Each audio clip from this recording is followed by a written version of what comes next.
Okay, welcome to the town board meeting for Thursday, July 2nd, 2020. The emergency exits are to my right behind the town clerk and also the door you came in. Roll, please. Councilwoman Simoji? Here. Councilman Morris?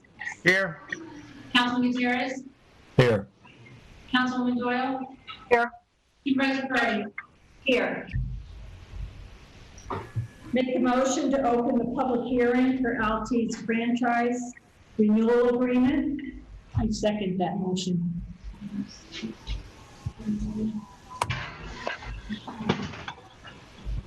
Councilwoman Simoji? Yes. Councilman Morris? Yes. Councilman Gutierrez? Yes. Councilwoman Doyle? Yes. Supervisor Curry? Yes. Okay, are we ready for the first person? I'm letting you in, hang on, I got a bunch of people ready first. Okay. Because there are two from Altice. There's Roger Connor and another gentleman. Roger Connor Altice, all right, he's in, got him muted. I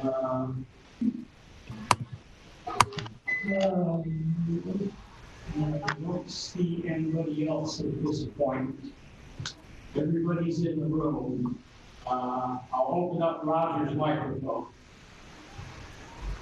Ask him to do stuff.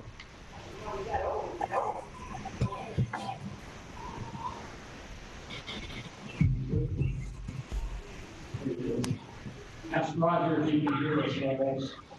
You hear us, Roger? Did you unmute him? He's there. Make sure everybody's speaking up. Ask him to see if we can get hold of him yet.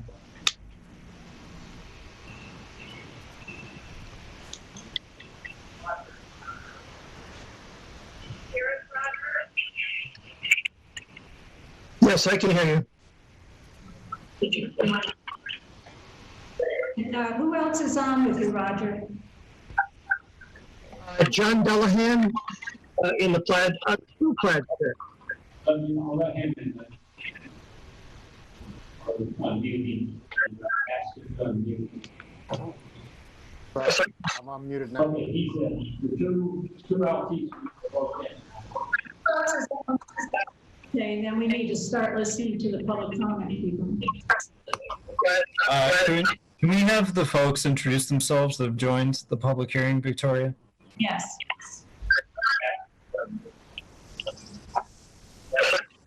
We'll open them up one at a time. First one is Barbara's iPad, so I have no idea who that is. Well, they can just state their name. Okay, so Hello, my name is Roger Connor. I'm consultant for Altice USA. I used to be an employee there and was involved in the negotiation of the cable franchise 10 years ago. And I'm John Dellahan, also with Altice. I'm Director of Government Affairs for... And who's there with you, Roger? My name is Roger Connor. I'm consultant for Altice USA. I used to be an employee there You need to speak up louder. negotiation of the You cable need to fix it by, so we We're hearing feedback. I think it's from the television. There's a delay on the television. no have the television on. Okay, put the first person on for the public comment. We got your TV on in the back. Let me stop. We're hearing feedback. I think it's from the television. There's a delay on the television.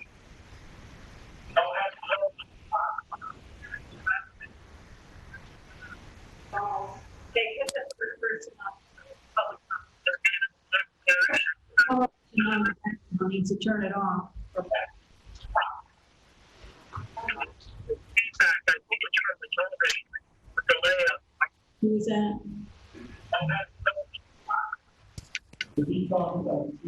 Okay, so let me maybe interject here. It sounds like we have Roger, who is a consultant for Altice, and we have Tim, who actually works for Altice in the. How do I join it? Say again. Can you hear me now? This is John. It's There you John go. Yeah, we can hear Yeah, you. that's better. Okay, so let me maybe interject here. It sounds like we have Roger, who's a consultant for Altice, and we have Tim, who actually works for Altice. He Canadians on here now. Someone has their TV on, or something. There we go. Okay, so let me interject here. It sounds like we have.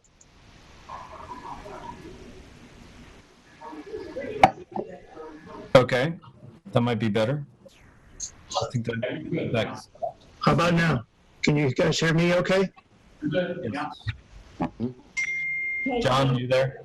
Try again. Yep. Simone. John Delahan with Altice, Director of Government Affairs for the area north of New York City for New York State. I've been with the company Altice for 10 years. So I've worked on sort of internal projects, now more external, sort of facing municipalities and other government entities and working on agreements and whatnot. So I'm your contact for anything going forward. May it be constituent questions, issues, whatever you may have, you can reach out to me, after this process of the franchise, if there's any open questions or concerns. Okay, can we let someone in for public comment now, Mike? Okay, so. Providing they don't have a TV on. Someone here is named Barbara. Barbara's iPad. Okay. Yeah. You have Barbara Miley. I'm having difficulty. I can't get in on my laptop. I'm on my iPad. So somebody needs to let me into Victoria Parodi's Zoom meeting. I put in. We're already in. We're listening. No. I'm on my iPad. I want to get on my laptop because there's other commenters here who cannot use Zoom at all because they do not have broadband, which is the purpose of the comment process. So I have neighbors who are borrowing my Wi-Fi because they do not have access. So I've got a variety of machines here. I'd like to connect 2 devices. And on my laptop, I cannot enter the meeting. I put in my Zoom credentials. So if there's something that needs to be done on your end to let me into the meeting, I would appreciate it because it's in my office. So I've got neighbors here because again, they have no ability to adequately participate since they do not have internet access, which is what we're going to discuss. I think your computer's in now, Barbara. Okay, great. All right, so I'm going to have one of my neighbors sit in this spot, and I'm going to move to my laptop. So just give me a moment. I'm going to close my door so there's no feedback. Hello, Hello. I'm Andrea Walton, and I live at 3989 Route 343, next to Paley's Market in Amenia. I've lived there for 33 years.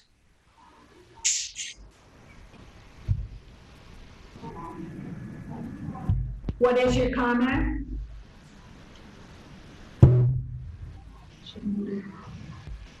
She muted. She's muted. She needs to be unmuted. Can you unmute, Barbara?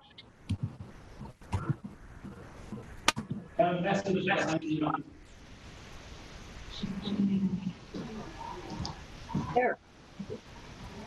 Hello? Can Yes. anybody hear? Yes, good. We did it. I'm Andrea. Hi, Andrea. Hi. I'm sorry. I am not so Zoom oriented because I can't Zoom. So that's my problem. But I'm here because I would like to put in the comments. I sent my comments earlier in an email to Dawn, and it was only by 4:30, so perhaps you haven't got them. No, I have them and I've circulated them and I intend to read all of the comments.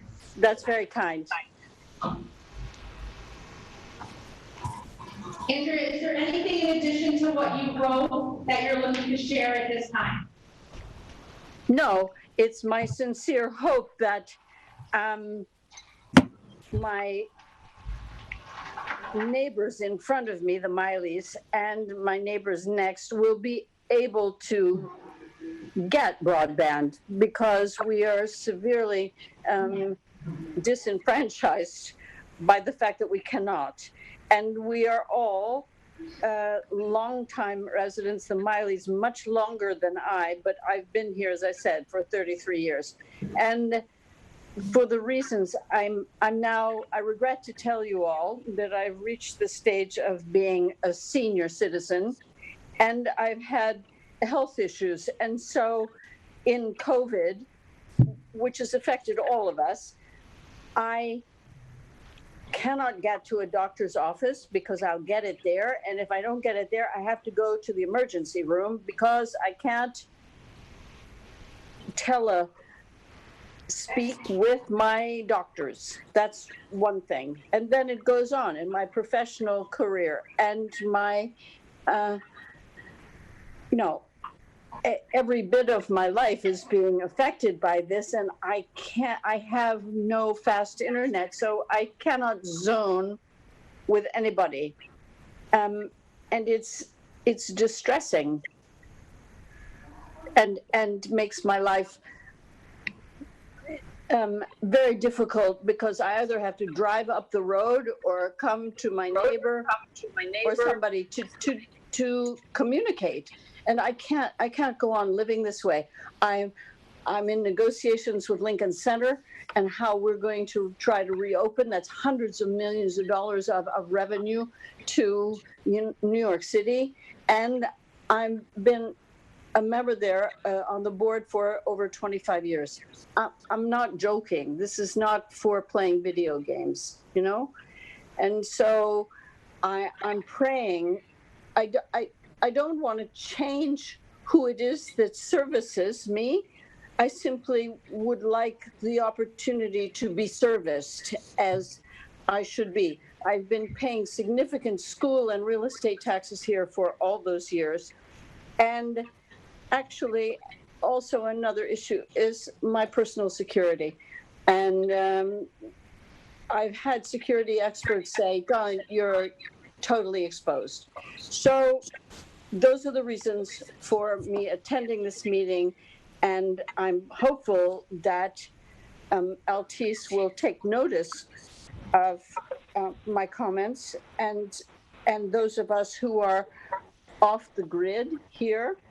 I'm just down the road from Troutbeck, which is the last place I understand that Optimum or Altice gives service. And I was told I could run it myself for $80,000. Thanks. Thank you for your comments. That's my comment. Thank you.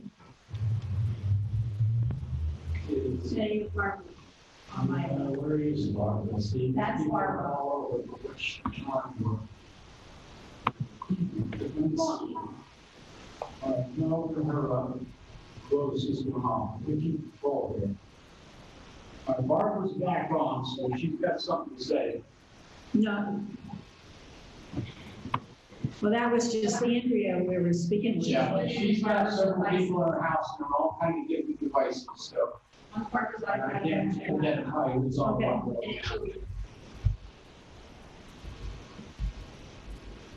Is Barbara coming back or no? Yes.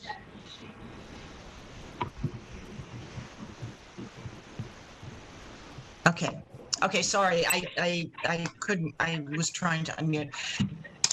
Good evening, all.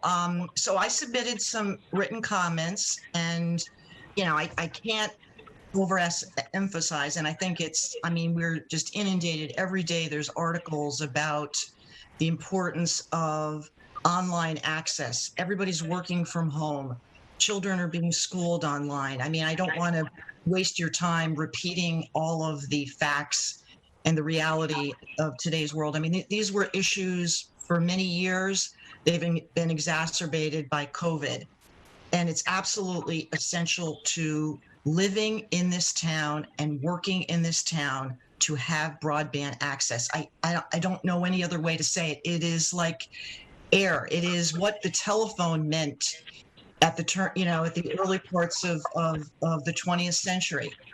Having telephone, having plumbing, these are essential services. And these are people in this group of commenters, and I think my brother Craig, who has a local business, is trying. He's trying to get on this Zoom meeting, and I don't know if he's going to be able to, but I think it would be great to hear from him as well. It is impossible to conduct business or have a life in this town without broadband. And we're talking about commenters that are on the main road. I could understand if we're talking about the wilds of Wyoming or Montana, hundreds of miles from the nearest town or airport. There are places, as you know, where people have to drive an hour to a grocery store. We are 90 miles from New York City. This is the major highway, Route 343. The fact that we don't have service, that members of my family do not have service, is, I just think, something that it just can't be. I mean, I find it hard to believe. And I mean, my brother, hopefully he'll weigh in. I mean, I saw him in tears this spring because he couldn't have his children on his usual days because they couldn't do their online schooling. I mean, that's aside from his business. I mean, his pork is wonderful. Any of you who have, tasted it, it's fabulous. They serve it at Saravon and some other local restaurants. I mean, I've been very fortunate that I get to eat that pork and that beef and have enjoyed it during my, very nice stay in Amenia for the past few months, which has been lovely. But he's had people, I mean, calling me, trying to, to say, well, what's his online ordering system? We want to buy, we want to stock up. We want to put it in our freezer. He can't do that. And these are businesses that you should want to support. This is what is such a wonderful place. I grew up here. I love it. I left, but I can't, for the last 40 years that I've lived in New York City, and Billy, I know you've heard this, other people have heard me say it because I say it all the time. I can't wait to get back here. I love it. And let's make this a wonderful town. Let's have agricultural-based businesses prosper. And I don't care what kind of agricultural-based business it is or what kind of business. You need to have online communications with your customers. You need to be able to buy supplies. All business is conducted via the internet. So Altice, please take pity on us. You need to service us. And we can't go another 10 years without servicing this little cluster of people on a main highway. Please, please do this for us.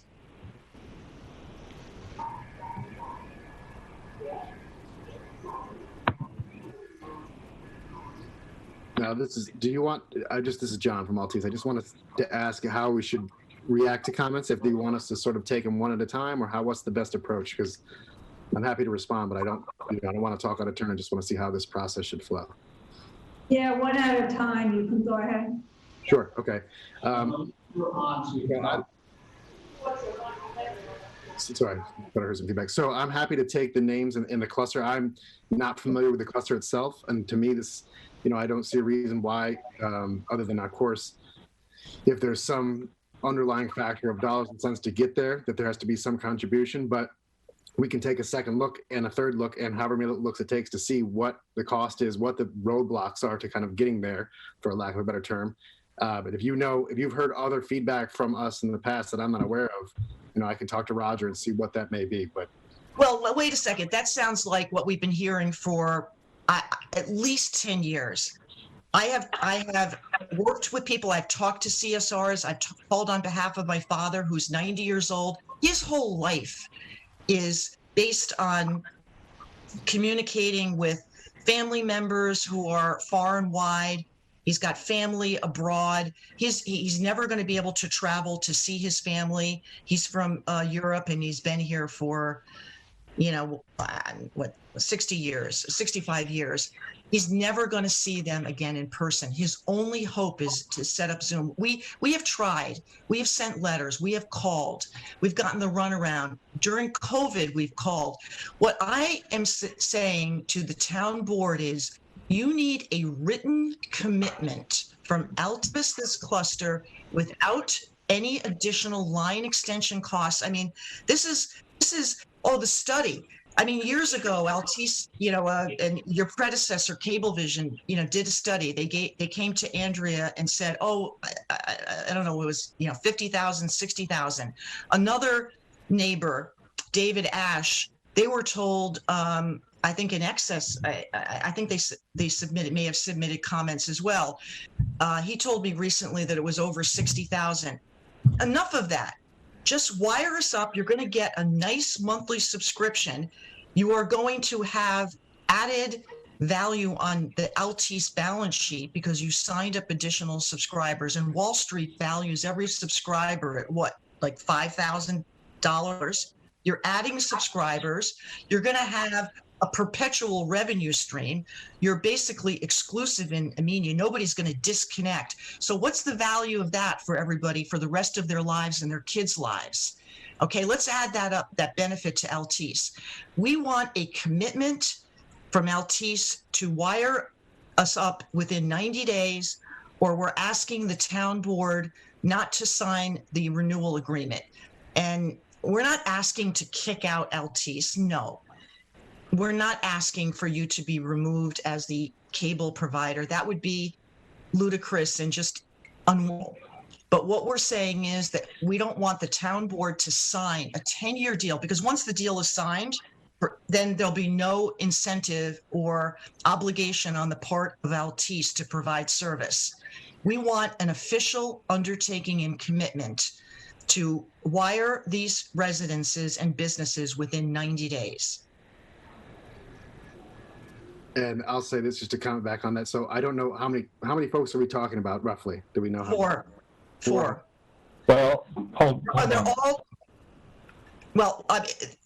This cluster. I'm sorry. I'm just speaking to that cluster. So I didn't mean to overstep anybody else's comments. So what we're hearing from Barbara is similar to what we've heard from a lot of folks who currently are outside of the service zone. We are unclear as the town board exactly what the costs would be to extend service to every resident in Amenia, but we certainly do hear this from folks who are outside of the current service zone. And I would ask my colleagues, Vicky, Victoria, you guys were around the last time this franchise agreement was negotiated. What conversations happened back then about sort of completing coverage in town, extending service to some of the areas and households that did not currently have service? What kind of conversations happened back then on this topic? Just to understand. I think some of the areas that didn't have coverage at the time were some areas in Smithfield. I mean, I don't remember exactly all the areas, but areas without coverage at that time were discussed. And I think from what I understand, there was more coverage at it. But this is, Altice needs to know what areas are currently being serviced now. That should be.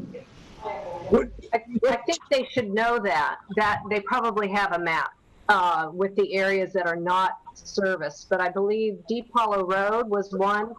Kathy Weathers and Mish Ferraro Vet on that road were unable to get that on Deep Hollow Road. I don't know if that's been extended. I doubt it. Dover Plains, many parts of Dover Plains were not.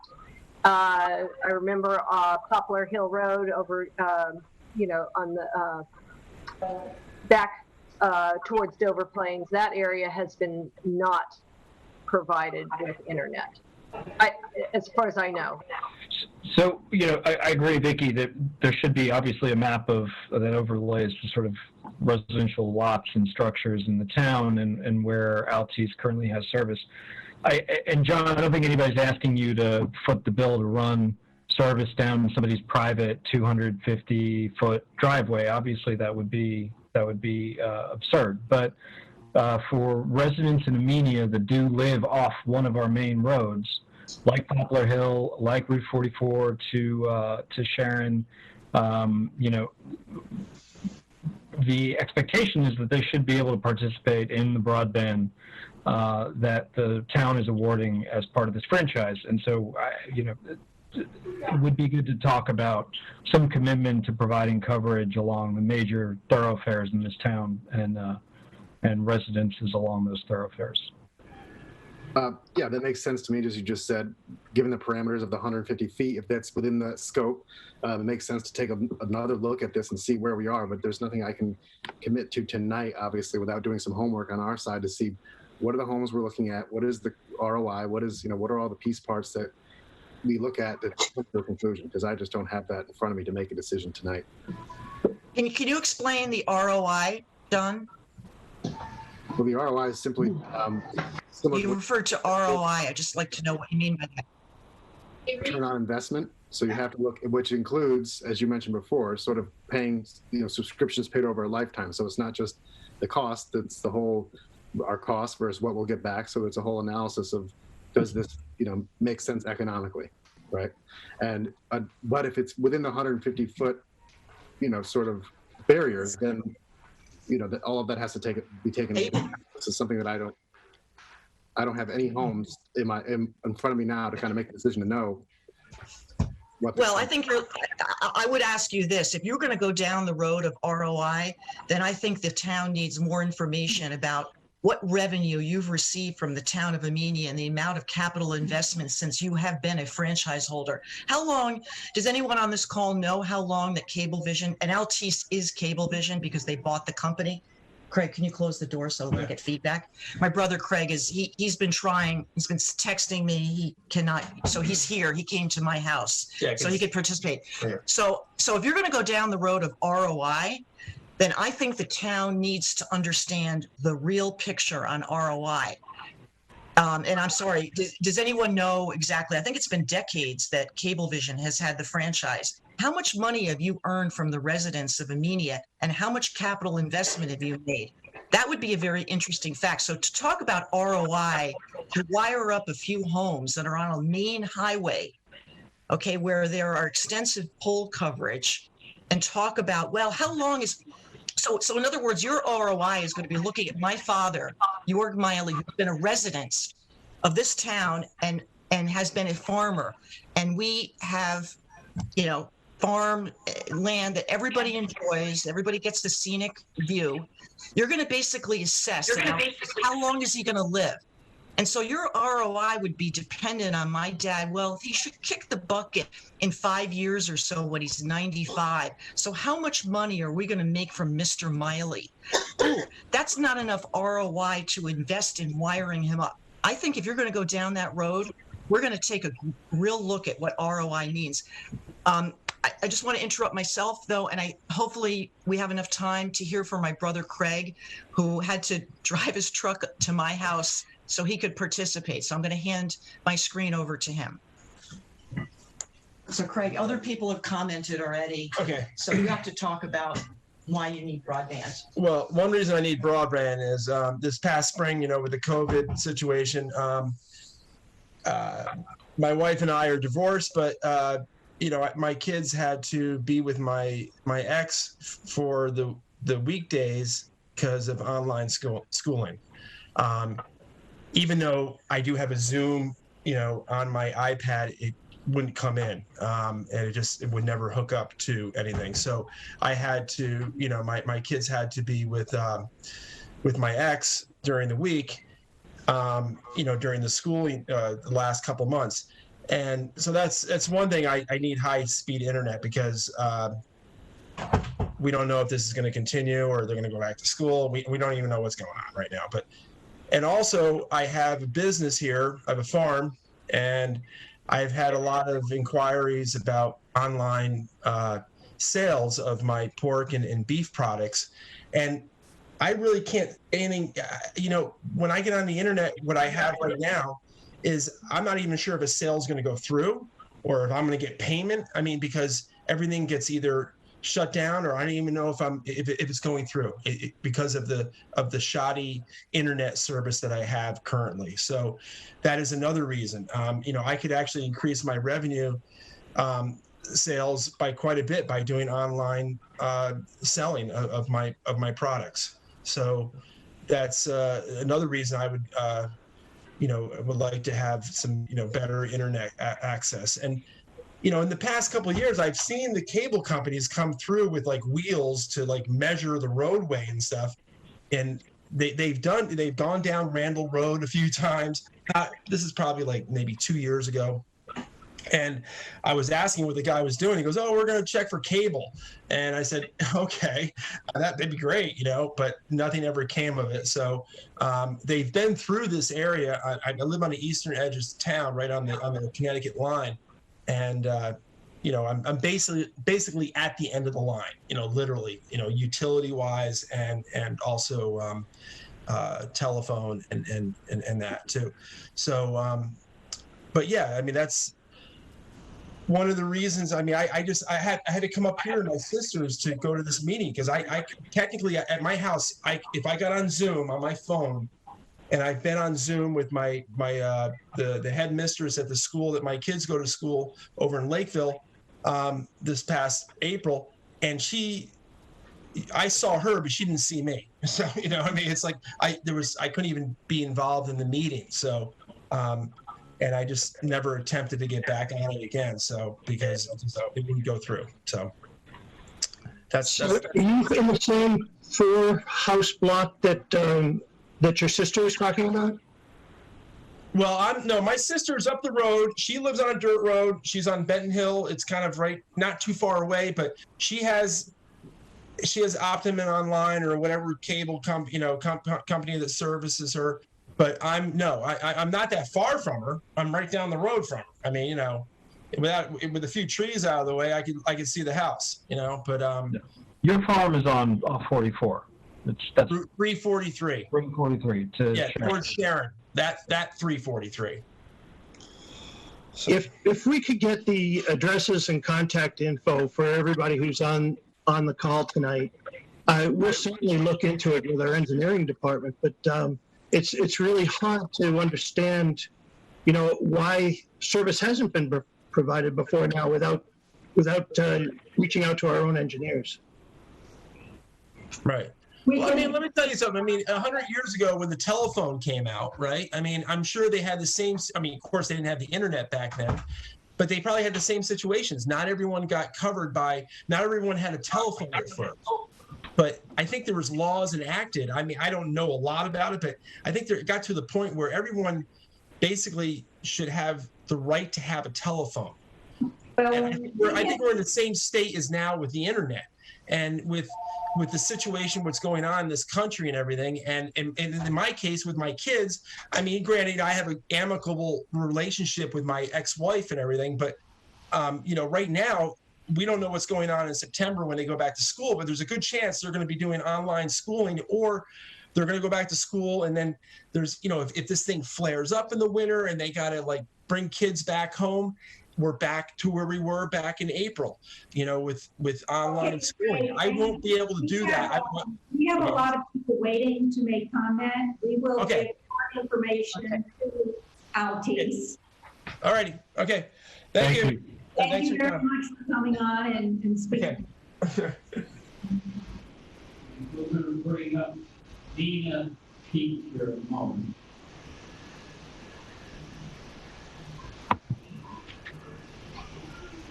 Hi. I just had a couple of questions.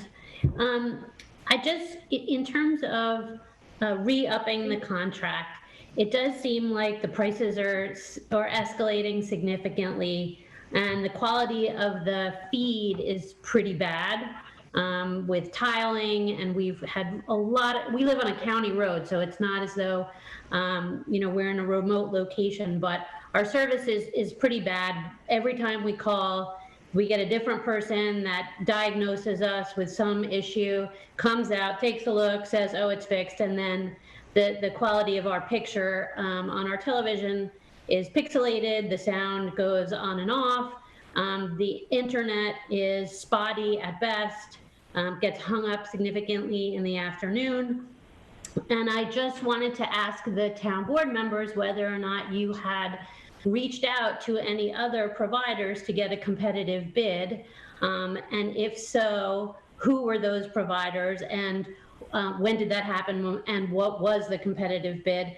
And also really have a significant question about whether the wisdom of signing a 10-year contract with a tech company, given the rapidly changing environment, given the really high potential that a competitor may want to enter our market and avail themselves of all the residents in the town, why on earth would we ever sign a 10-year contract for anything?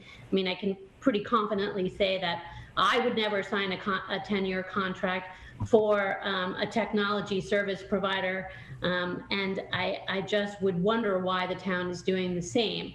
I understand that in the past, the town has benefited from the Altice contract in that Altice and Cablevision, their predecessor, has provided service for free to the town, to maybe the school district, I'm not entirely sure, but there has been some provision of free services, but would like to remind the town that that's our money too. And so as a resident of the town, I mean, I'm actually pretty shocked to hear that some people in the town currently don't have broadband. That's really surprising to me, given that it's 2020, and that there are a number of service providers who I think would be very eager to be in our market.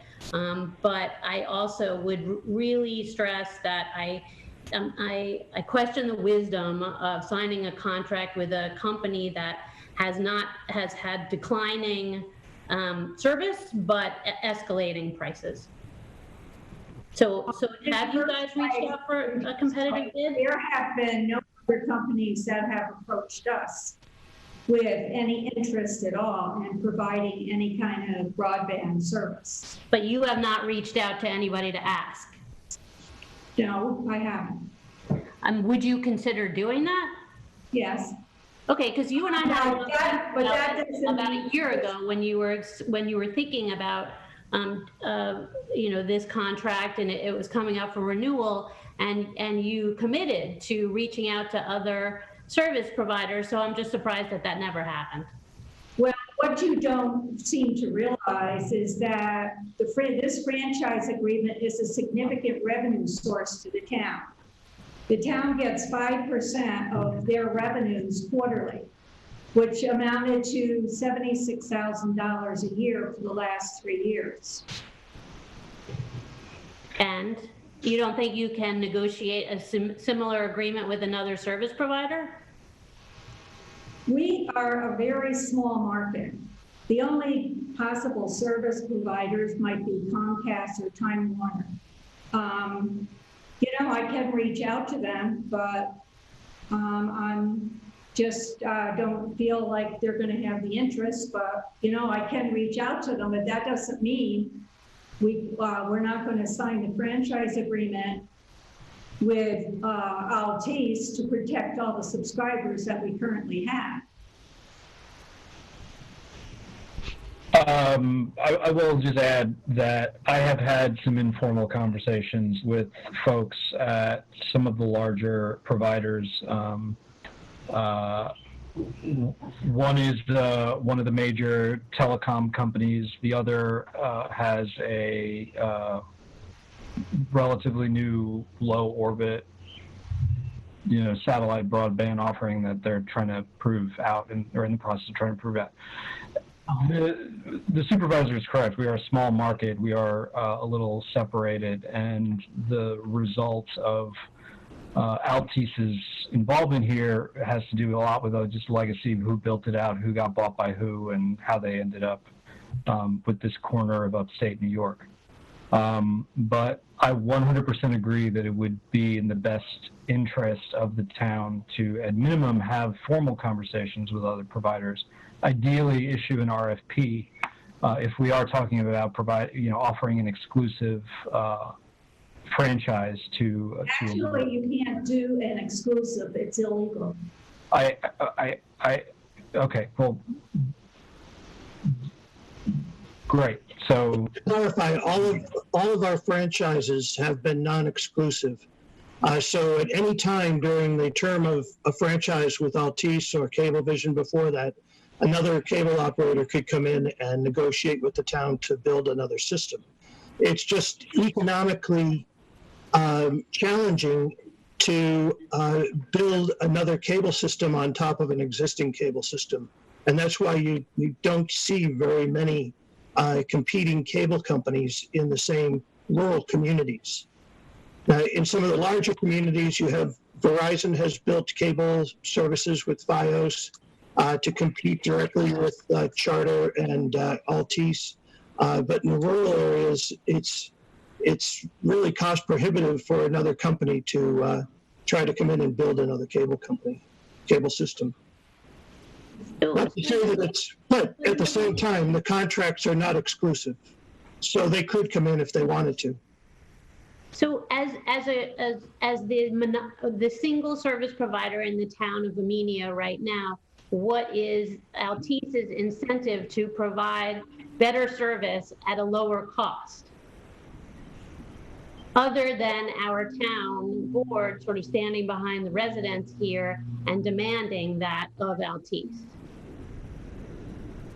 Well, I will say, this is John. I will say this is not a right now solution, but we are building out our network throughout our footprint to do fiber to the home to every home. So this is an aggressive but a long project that we've undertaken. We started about 2 years ago, and we don't have many subscribers, on the network yet, but we're upgrading our network throughout our system to bring fiber to the home, which will bring broadband to every home, 1 gig up to 10 gigs to every home. So I know right now, the farthest out that I know we're reaching northern Westchester, but I know is obviously not close to you, is 2021. So I can take a look at the calendar and see when that's coming. Again, that's an upgrade to the system that we're obviously putting capital investment into to make sure we sort of future-proof. Okay, we have several more people waiting. Thank you for calling in, Nina. And we'll make sure that you're added to the list of people with who have experienced spotty internet service to Altice.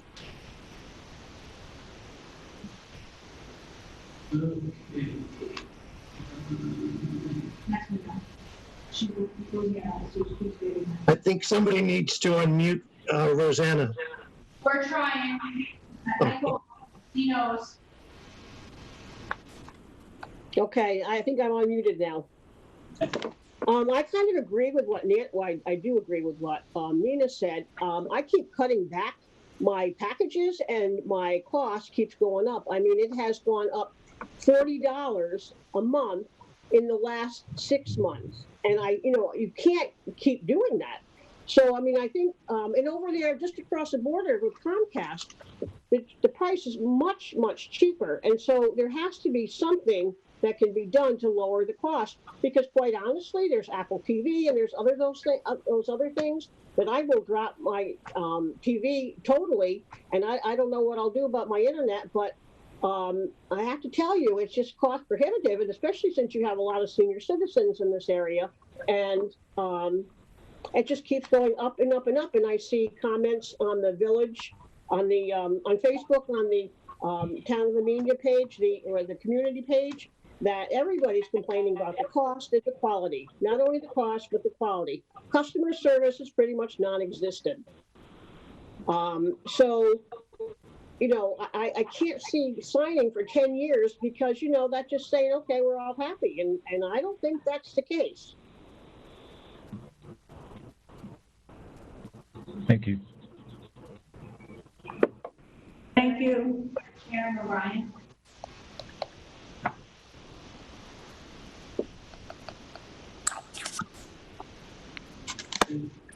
Hi, everyone. Can you hear me okay? Yes, we can. My name is Megan. My mother is here, Karen O'Brien. We've been customers of Optimum for about 14 years now, and we just wanted to voice some concerns. The experience that we've had with Optimum has been a steadily declining opinion. Every single year for 14 years, the prices have gone up with Optimum, and the service has barely changed. We haven't had issues in terms of internet. We had high-speed internet. We were okay. Our connections were good. Our TV was good. But it was recently that we decided to cut TV with Optimum because of the increase in prices, and they continued to charge us for TV that we didn't have, and they continued to pile on late fees, and our bill got up over $400 to the point where our Wi-Fi is now shut off. I am tethering my mom's iPad off of my cell phone because our Wi-Fi was shut off. We've tried to, there's no customer service. No one's willing to help us out. We can hardly ever, when we talk to someone, they're people who are over in India, and we feel like we're being ignored. And I would urge the board to reach out to other companies, get other options in here, because quite frankly, it's a monopoly. There's no other choice than Optimum right now, and they've continued to disappoint us. Not willing to work with us. We have no Wi-Fi right now. No Wi-Fi in the house at all.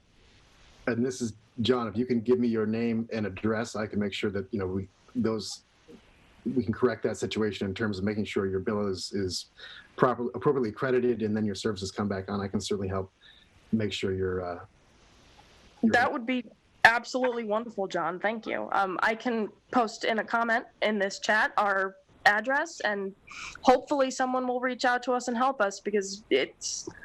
If you want to email your contact information to the town clerk, we'll make sure it gets to Altice. Okay, that would be awesome. Thank you for giving me the opportunity to speak. Oh, absolutely. Thanks for coming on. Next.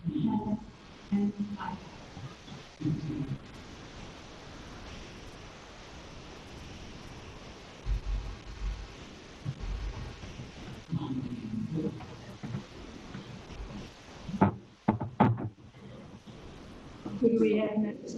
I think it's gonna be Leo, but, Oh. So did Jim, we lost Jim.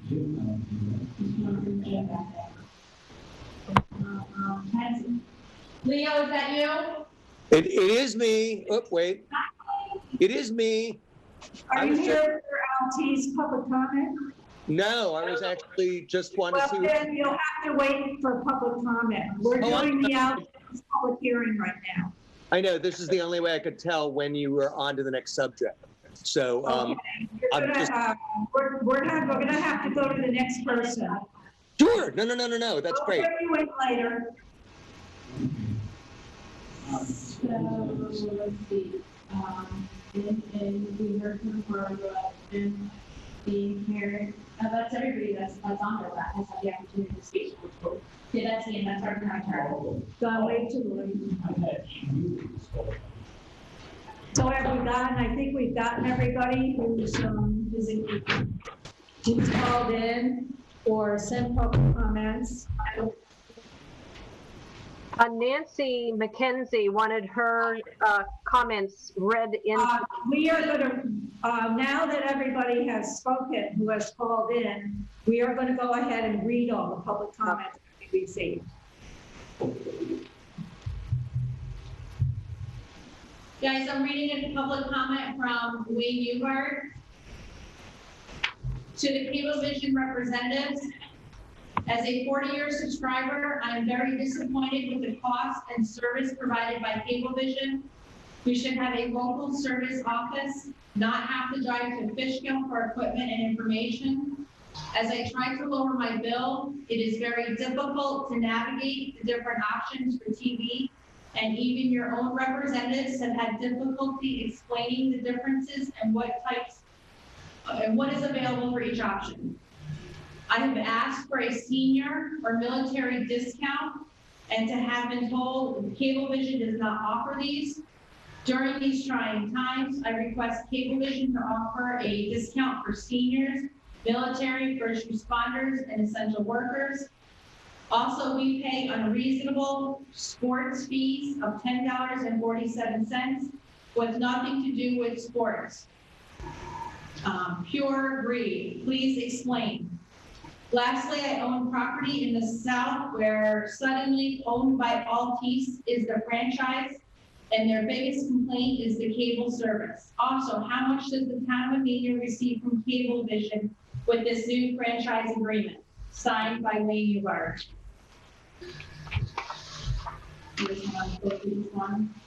Yeah. And the next comment is being submitted by Andy Durbridge. Please, are you going to read it or me? Doesn't matter. I mean, it's the big one. The next one. It's the next page, there's 4 pages of it. Yeah, no, I can do it. Regarding the proposed, this is from Andy Gerbert. Regarding the proposed renewal of a contract with Cablevision LTs for the provision of services for the town of Amenia residents and the terms of a franchise agreement. My comments are as follow. 1, while this public hearing was rescheduled with appreciation that the municipality needs to do its business, it's important to note that the forum of a remote video conference public hearing will eliminate a significant proportion of affected residents.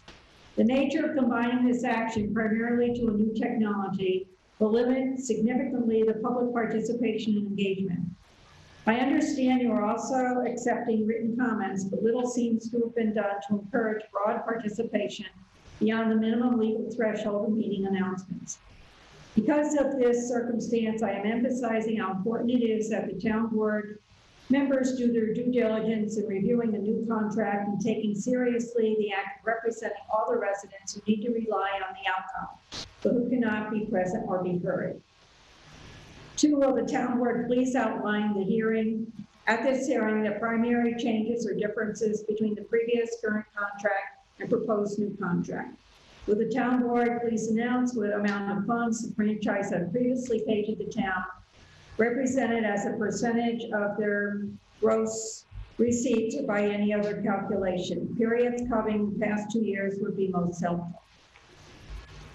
If the payments to the town were calculated as a percentage of gross receipts, please compute what the gross receipts were in total numbers paid by local subscribers. What is the municipal number revenue and subscriber number for Amenia? Will the town board please detail how subscriber revenue to the franchisee has trended, increased, or decreased over the previous 3 years? Will the town board please detail projected income revenue budgeted to come from the franchisee in the next year? Will the town board please discuss service records and performance of the franchisee? Personal example, in 2019, I experienced serious degradation of all services. Phone was sometimes without service, cable and internet were both intermittently and seriously degraded or unwatchable at times. Multiple service visits were necessary and spaced over many months. But with no explanation, service improved. No discounts, no explanations, and lengthy procedures, while at times I had to phone it for emergencies. In the proposed contract, it says rates subject to approval by municipality. Please explain if this is new or an existing condition. Please explain the review of rates mechanism the town will employ. What will trigger a rates review? Because reading local comments, many subscribers receive unannounced or unexplained cost increases, but are not blanket or system-wide increases. Please explain if this was a condition in previous contracts, when and what did the town do to review the rates or engage the franchisee using this mechanism at any previous time? Please discuss the pattern of rates and trends in net costs to subscribers over the past 3 years. The rates have trended upward. Please compare rate percentage changes as relates to other industries or compared to average household incomes. The contract proposes a term of 10 years before renewal. What was the previous contract term? 10 years. The proposed contract includes performance evaluation meetings which can be initiated. Please explain how and what initiates a performance evaluation procedure. The contract said this procedure includes the public as an open meeting. Please explain how this would work or be advertised to residents. Did the previous contracts include a performance evaluation or any of these actions triggered at any time while in effect? Given the high level of dissatisfactory discourse and critical opinions voiced on the franchisee, did town board ever follow up on this anyway with optimum, and what were the outcomes? What procedures or specific work has been done in advance of the hearing to consider alternative franchise holder for this service? What has been done to consider new and alternative technology suppliers for Amenia? If the municipality holds a contract review and proposes a new contract with only one same service provider without seriously looking at other providers, the residents have not been well served. Note, this year and previous year, I wrote to the town supervisor specifically on this subject with suggestions of alternative services, but those communications were never answered. Conclusion, the municipality, like everywhere else, has recently had to realize the importance of the critical service during a health crisis. This raises the level of importance and the need for careful consideration of a provider vendor. Essentially, the franchise for this service to the municipality becomes a local monopoly. This is annoying to residents when problems happen or rates increase because they are told we can do nothing about that. They have to contract, bring up issues when the contract needs renewing. So on behalf of the many people who heard that, I hope you will give this contract careful consideration with representation. Another often voiced opinion is when rates go up, you hear, I'm dumping cable, another big increase, so I'm getting rid of it, going to streaming, that is fine. Just look at the Altice numbers. They're losing cable subscribers heavily. Please know that with this contract, the cable TV is a diminishing part of service, and the value part is the internet service provider. So even if someone downloads Altice for their phone or cable, they still need the pipes provided by Altice Optimum for any connection to the internet. Some municipalities have initiated plans for independent community internet networks. I suggested you look at it, but received no answer. Thank you for reading and hopefully acting on behalf of the many who are not at the hearing. Okay, do you want to do the next one, Shanice? Victoria, it's really hard to understand you. You sound like you're underwater. Is it possible for Dawn Marie to read it? I'm not sure why it's so muddled. I don't know either. Could we have someone else read? Possibly Dawn Marie wasn't as muddled. I'm going to read next, Vicki. Okay, I can hear you. Good. This is from Denise Clapper. I would like to also voice my complaint regarding Cablevision. Hours of waiting on hold only to have them hang up. It is impossible to contact anyone. Back in February, I ordered service from my brother who recently moved to Amenia. Gentleman that hooked up the service did not complete the job. We had to again try to contact the company. They sent out a service person and he says it's the outside connection. Says he fixed it and still no internet or phone. So again, another call, we get a replacement box and still no phone. No phone for over a month, but yet they still charged for it. Added fees have caused bill to jump higher, yet the box still shuts down on its own. My equipment is so old, but without ME, driving to them, I can't get anything updated. You would think they would do that as part of their service. We need more options for service in this area. We should be able to decide for ourselves what companies we would like to do business with, but until that happens, the ball is in their court. The next comment is from Doug McRoberts. He understands that, or he has two sets of comments. Since Altice took over, my bill has gone up at least 4 times to point out I'm not going to be able to afford it much longer.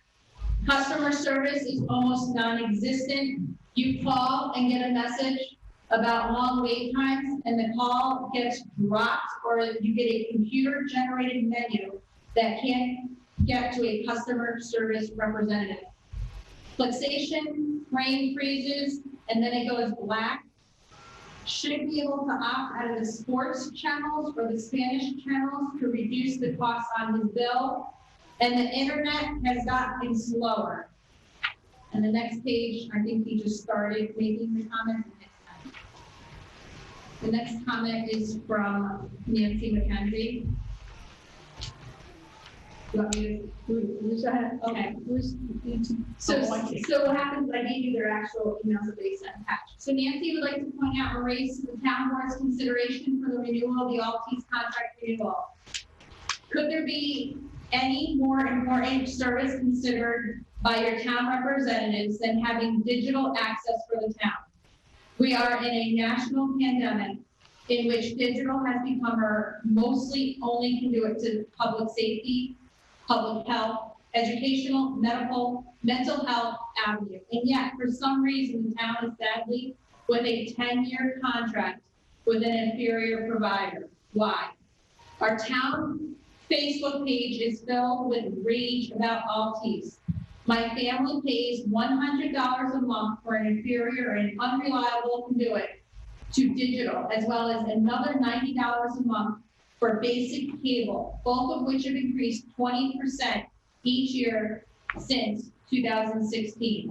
There is essentially no customer service to speak of without explicit. The per capita income in Amenia is $23,000 a year, according to the census in 2016.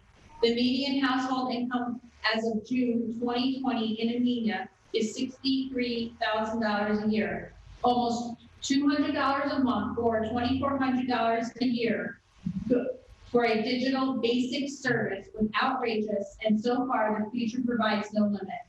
I have heard from more than one town board member that there are no alternatives to Altice, intimidating that this is useless to try to meet a fairer price or to get a better service. In the last contract, the town board had garnered free services for our fire service, our public school, town hall, the library, and the VFW, all indicating that there are at least some gratuity in the decisions that were made for each that were all sharing the cost.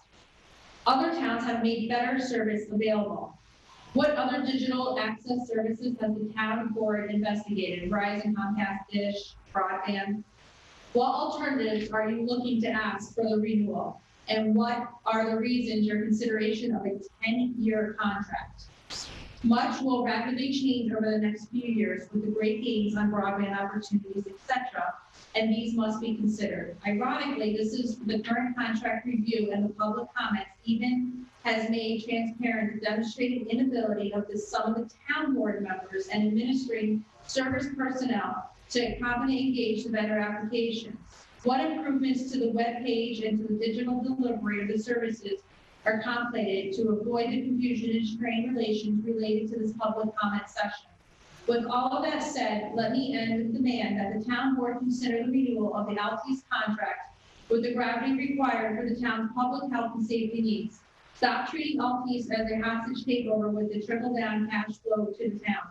Treat it as a serious challenge to our town's well-being that must be wrestled with. Be accountable to the town you represent. Thank you for your consideration, Nancy McKenzie. The next greater than 10 pages come from Ms. Miley. Ms. Miley made her comments earlier this evening. I'm going to let the record reflect that she does submit written comments discussing the proposed and the essential purposes for her ease of access here for broadband. And the lack of broadband during this COVID pandemic, which she had expressed previously during her public comment with the risks of health and safety. So thank you, Ms. Miley. Not that I'm skipping you over, but and we also going to acknowledge that you sent to us the National Association of the Attorney Generals, the letters that went out to our representatives that you included as part of your packet that has been circulated to the town board earlier.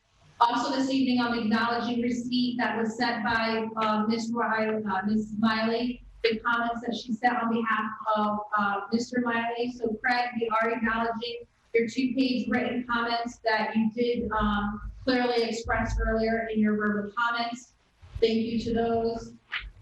Also representing tonight our public comments, we received several pages from Sharon Kroger regarding the franchise agreement.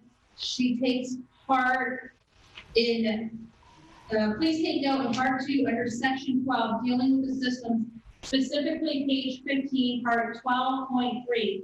It's specific that the residents would have broad quantity of channel choices, perhaps 75. But there's nothing about the quality in terms of the assurance that the family shall have the necessary access for basic survival knowledge and informed citizenship. I would like to see that the town board write in this contract a requirement that the agreement to every customer family must include news stations, CBS, NBC, CNN, I think she means Fox, not Fox, MSNBC, The following public education stations, she's looking to see that PBS, Channel 13, and the two C-SPANs, which cover legislators, and the public policy 66 and 67. Community stations, which broadcast our town meetings, Channel 22, and the two regional Hudson Valley stations, along with the weather of 61 and 63. In addition, there should be at least one kind of universal family entertainment. Her recommendation would be to keep the Turner Classic movie stations at 68. If you do not specify that this is required scope of service, the franchise will continue its high-pressure marketing strategy of bundling in such a way that citizens on limited incomes will increasingly be forced to give up basic necessary for them to become informed citizens in order to get their favorite additional choices, whether that be sports or hobbies or dramas, etc. We all need to have the citizenship basics for starters and then have such choices as well. Dawn, I should send this along now with a complete thought and then try to write another one before 5 p.m., to which Ms. Kroger does. I did acknowledge receipt of her one that she sent shortly after 5. Because of the pressure time we are in, as well as this pandemic pressure, she's going to summarize 2 more ideas. Method suggestion. There is one legal sentence towards the end in which the corporation carefully states that this renewal contract takes place of the old one and is not to be viewed in combination with the earlier document. At any time they do this, it is important to be very sure what type of burden or responsibility of promise they are now getting out of. The town board, please have your legal committee review this and be sure you know what may be getting lost here. Perhaps they can request to state more clearly just what it is that they think that they no longer are responsible for. The safety question is not an easy to address from this document, at least not with the technical expert giving us the lecture on how this cable vision of the future will be related to any 5G radiation. It has been my assumption that as long as those of us give up to wish are electronic enabled in the cable, we shall be relatively safe. Hopefully, we should not be required to upgrade to something that is dangerous if we are allowed to refuse such an upgrade.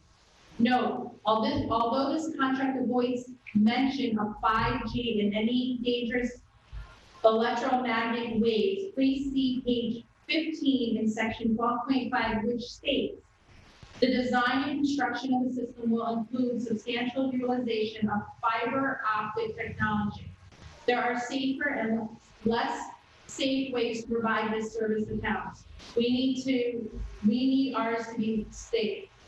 One has to worry about the hanging white boxes on the lines providing round-the-clock electromagnetic waves, which are dangerous to everyone, but some more than others perhaps.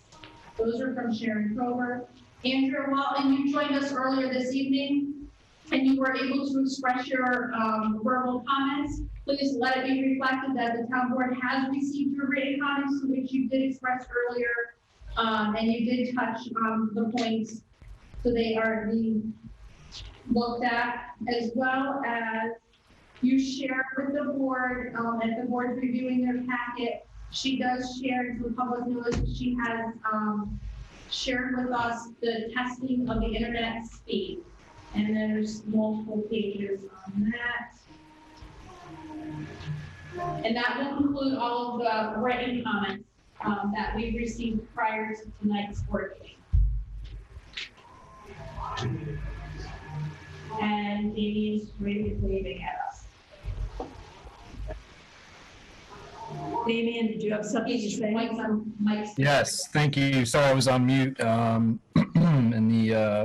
the admin has to unmute. So I also received some verbal feedback, and I just wanted to kind of summarize what we've heard today, because I think a lot of important and valuable feedback today. You know, the first is, Roger, you came before us about 5 years ago when we were transitioning the current franchise from Cablevision to Altice because of the acquisition. And you and I had a conversation at that time about, you know, prices going up and service levels being maintained to where they were. You know, to be fair, you weren't committal one way or the other, but we definitely had a conversation that indicated that Altice, under its new stewardship of this franchise, was going to do its best to sort of maintain an adequate level of service for the folks in Amenia, as well as reasonable pricing. Clearly, what we're hearing nonstop from our constituents is that that's not the case.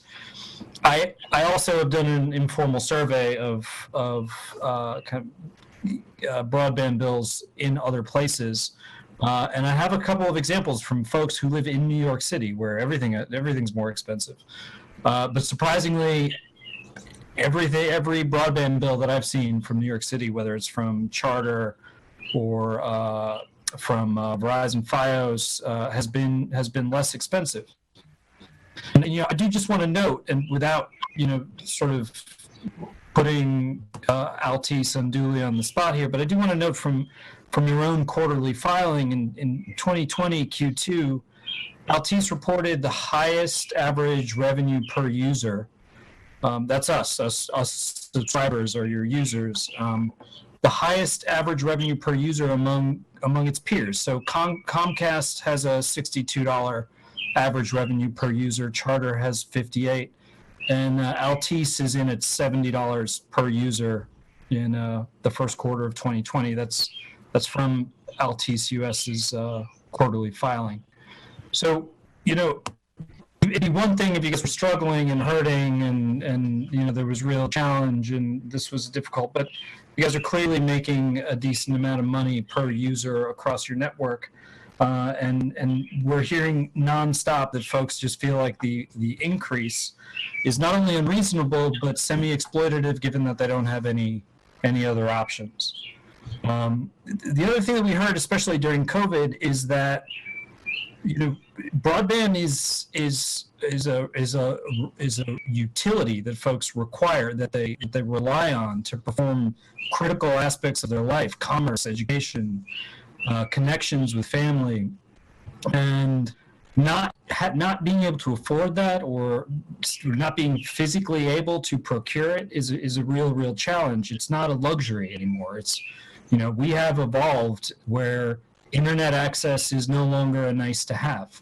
And I think also telling, which really something that I was keeping track of, was at the height of the pandemic during the lockdown, a lot of your peers, a lot of the major cable companies opened up their public Wi-Fi access to all users in an emergency capacity.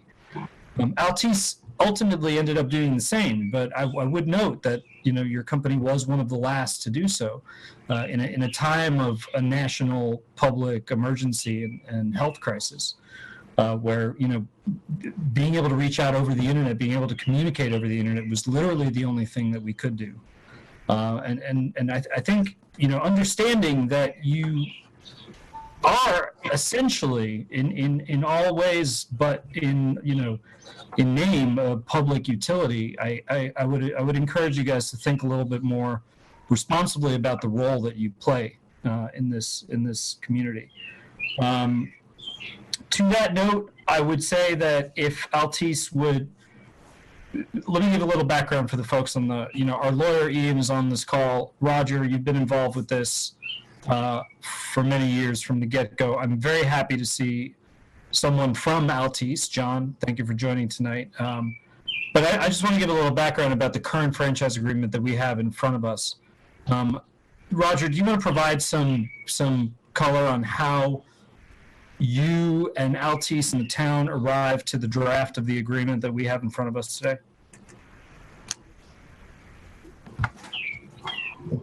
Mike, I was unmuting my microphone. Would you please just repeat the last sentence you said, your question?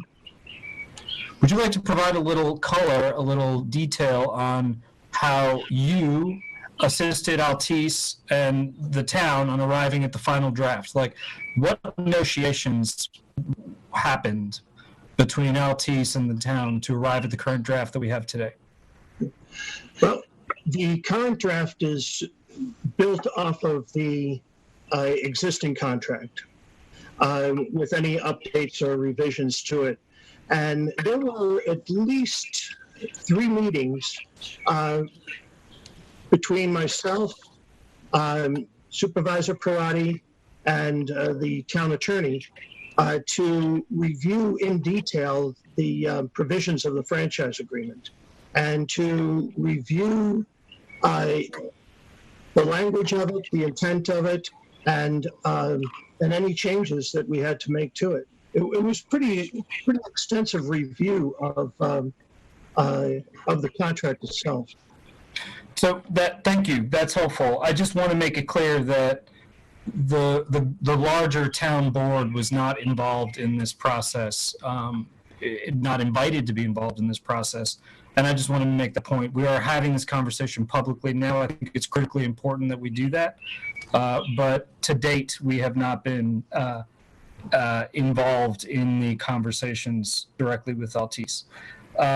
John, for you, my only question then is, I understand you guys are a private business. I understand you're not a public entity, and you are not subsidized in any major way other than federal rural broadband subsidies that do exist. I want to ask if Altice would consider, at bare minimum, a rate for our most vulnerable citizens. So I know that a lot of the large cable companies don't offer senior discounts. Regrettably, most of the large cable companies do not offer veteran discounts, in my opinion. But I would ask Altice, specifically here in a public forum, if you guys would consider offering those that are, those households that we have in Amenia that are under the poverty level, if you would offer them a basic, call it 30 megabit per second broadband plan at a fixed amount, without any fees or without any equipment rental stuff, or just something to help our most vulnerable. We have kids who rely on our public school district for school lunches. Our school district has done an incredible job not only continuing to feed those families, but providing them with iPads and computers in this crazy time, and being sensitive to those families' precarious financial positions. And it would be incredibly important to be able to say that we here in Amenia are able to offer that level of service to our most vulnerable. Anyone who's under the poverty level being eligible for that type of program. I know you can't commit to that here on camera right now today, but I would like you to commit to considering it. Roger, can you explain the economy internet that Altice offers? Yeah, I can do that. This is John, if you don't mind. We do have an Altice Advantage internet product, which is $14.99 for 30 megabits. We have lifted, as you mentioned earlier, Councilman, we are part of the Connect America Fund, and we were, in uniform with the other providers, which let me back up the Connect America Fund, let me back up our access fund, free broadband for several months. And now what we did was we eliminated all the eligibility requirements for students and be able to get access to the internet. So that Connect America Fund sort of free offer has expired, but we do have the $14.99 Altice Advantage, which is available. Again, all of the requirements of eligibility have been lifted. So if someone calls in and wants to take advantage of that offer, they can do so, and especially students, when there's SSI, folks as well. So I appreciate that, and I understand that there's been a reaction to the current public health emergency. What I'm asking specifically for is that we incorporate this as part of our contract. So whatever the term of the new contract would be, that Altice would commit to offering some sort of, some level of service that is adequate for folks to be able to connect to a remote class, a remote Zoom with their teachers or something. But if they are under the poverty level, have it be part of our contract, not sort of a program that may or may not expire at the whim of Altice. And when you talk about broadband service, this is a video contract. So as you probably well know, broadband is an unregulated product. So that would not be part of this contract. But we do, as I just said, we have the Altice Advantage offer, which has been in existence for quite a while now, and we don't anticipate anytime soon eliminating that. Okay, so we do have the flexibility to negotiate the terms of our contract together. I mean, I'm not so sure I understand that broadband is not a regulated product, but we, between our two entities, do have the ability to negotiate the terms of that contract, do we not? Yes, you do. As long as it's under the video scope of the video franchise, that's correct.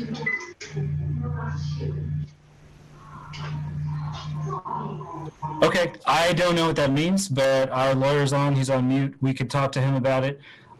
We don't need to have, I would welcome a conversation between our two parties, our legal counsels involved, and I would be more than happy to have the opportunity to negotiate something that I think would be fair or more fair for the residents of Amenia. Does anyone else on the town board have any comment at this time? It would be helpful to understand what some of the changes are from the last 10-year contract in this new proposed one. I didn't see a redlined version or anything that indicates. You were sent the red line version before. I can find it in my email and send it out again. Okay. Or it could be summarized, maybe, the terms, the changes that have occurred from the last 10 years to what's proposed? You know, we can give you the red line and version so you can see any changes from the last one to this one. Because tonight, all I wanted to do tonight is to the public hearing until next meeting to give everyone time to look through it and answer any questions you had. If that's all right with everyone. Can I just ask you about this? Sure. Excuse me, the gentleman from Altice, can you hear me? My name is Michelle Summergy. I'm on the town board. I was reading this economy internet within your reach, everyday low price, $14.99 a month plus installation fees. I'm going to read what it says in the flyer, and then you can explain it to me, okay? Sure. Do homework, find a job, connect with family, learn a new skill, and more. If your household qualifies for the National School Lunch Program, NSLP, it may also qualify for low-cost economy internet for Altice. It's brought to you by Optimum for $14.90 a month, $14.90 a month. So this is for school, families that have children at school age, and they may have to do their work on the internet. Is that what that is? That's correct. Okay. And SSI, as you mentioned. Excuse me, I couldn't hear you. Could you just put? And folks on SSI, as you mentioned. Those were the eligibility requirements. Oh, okay, so they have to have requirements, and they can just contact you. And you don't have any discounts. You don't have any discounts for senior. That's right. No. Okay. That Yes.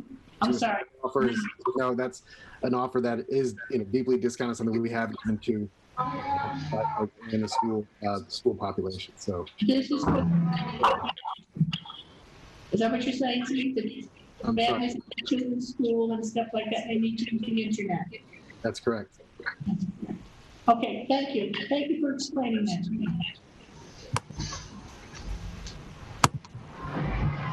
Does the town board have any more comments at this time?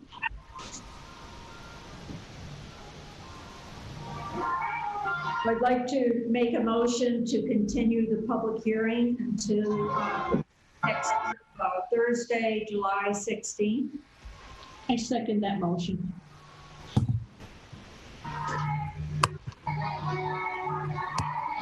Councilor Simoji? Yes. Councilor Morris? Yes. Councilman Gutierrez? Yes. Councilman Doyle? Yes. Supervisor Purdy? Yes. In the meantime, if we could get the addresses from the folks who are on the call tonight who do not have service, who have not been able to get service. That will be gathered and given to LTs. Thank you. Yeah. I'll go ahead and get it all together, and thank you, Megan, if you're still watching, I did receive your information.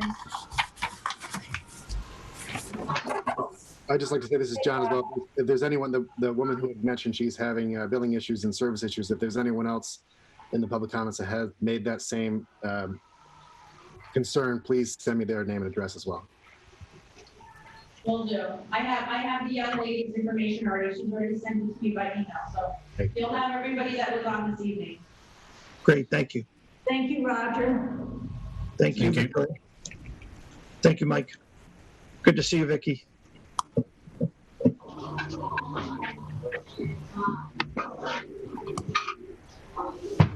Say public comment. I believe Leo wanted public comment. By the way, Ian is trying to chime in, just Okay. FYI.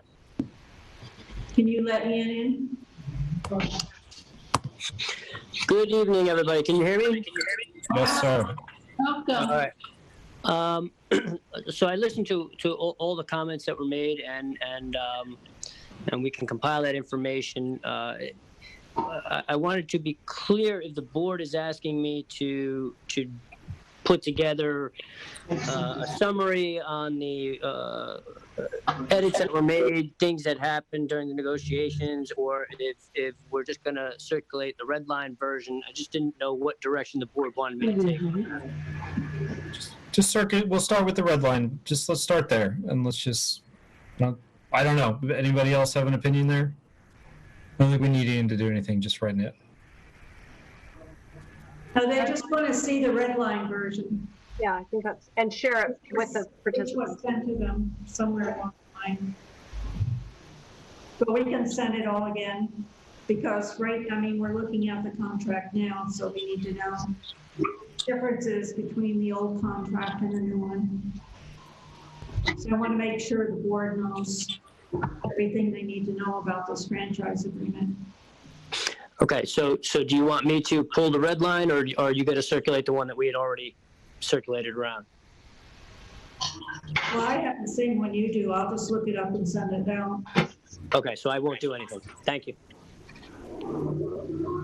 I can do that. Okay, public comment, Leo?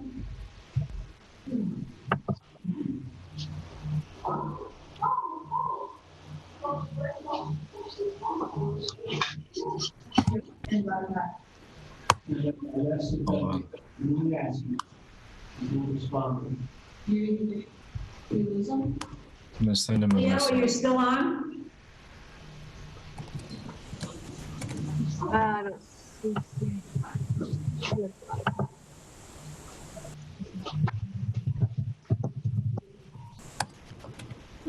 Perhaps it's dinner time. Are you looking for Leo? There we go. Yeah, hold on. Leo!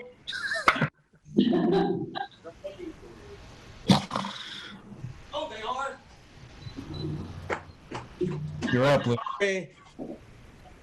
Sorry. I'm here. We're waiting on you, Leo. I was actually curious about the fireworks. I thought that, did I miss Nina's conversation about that? No, No? you haven't missed it. It's all been about Cablevision, Altice. That's what I thought. Yeah, no, I didn't have any comments on that. I'm sorry. I thought I made that clear before. Thank you, but no, I'm still hanging in it. No, it's time. Leo, it's General comments now, general. we're done with Altice. General comments. I guess I was just kind of concerned when I first heard about the fireworks display.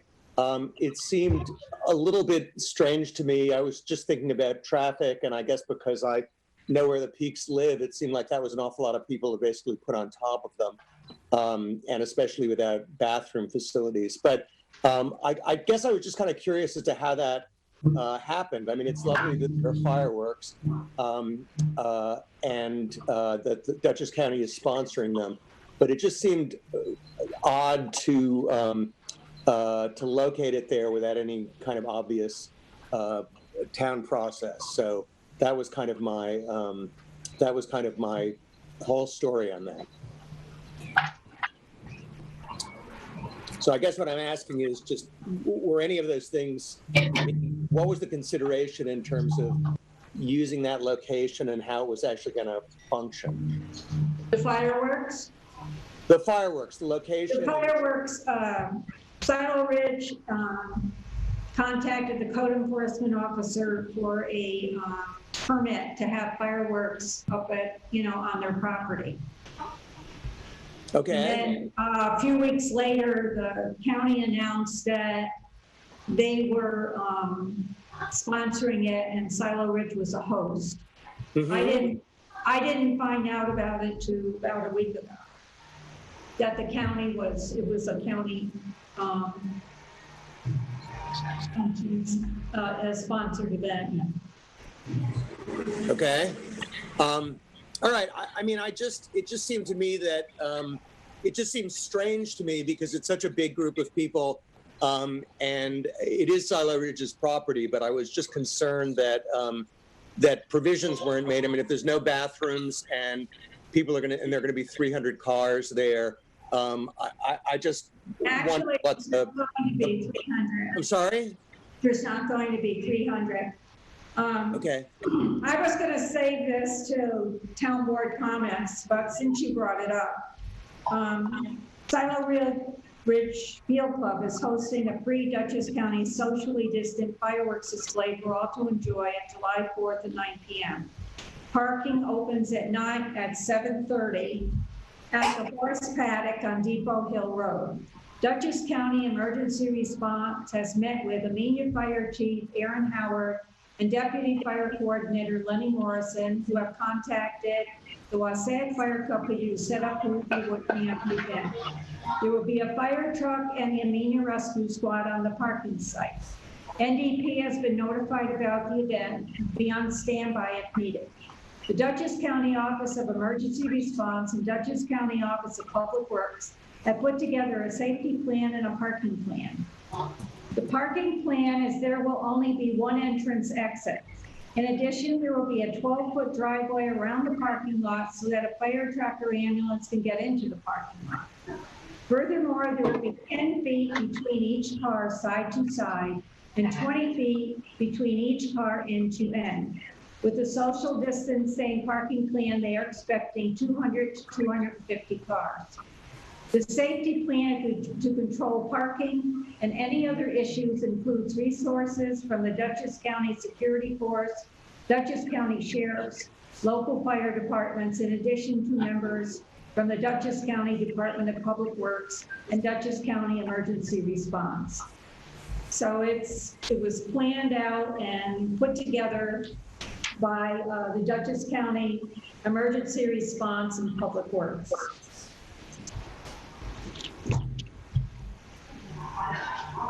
So that's the plan. I guess I'm just glad that that since Dutchess County is sponsoring that they're taking responsibility for the safety issues. So it's reassuring to hear that. So that's thank you. That's good to know. Yeah, I just wanted to make everybody knew that, that there was a parking plan and a safety plan in place. Good. Okay. Thank you. Another person wants to speak. Another. Yeah. Okay. Who's that? Yeah. Dee. Okay. Thank you. I appreciate that. I just wanted to say thank you to Vicki Doyle in particular for chasing down that information for us, because the first time we heard that we were going to have 300 cars. I got it from Dana Smith at Dutchess County Emergency Response. I'm sorry, I can't hear you.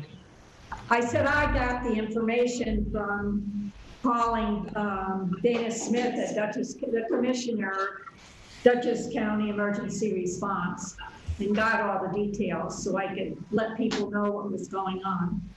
Yeah, I mean, it was quite a surprise to us to hear on the radio that there were going to be 300 cars parking next to our property without any permits issued by the town, which is actually required by the town zoning code. So we followed up directly with the board, and promptly got a call from Vicki Doyle, and then subsequently, shortly thereafter, from Mike Siegelkin following up, and appreciate everybody's effort. We still don't really have a good idea as to where on Silo Ridge's property at the former Keen Stud the parking lot will be.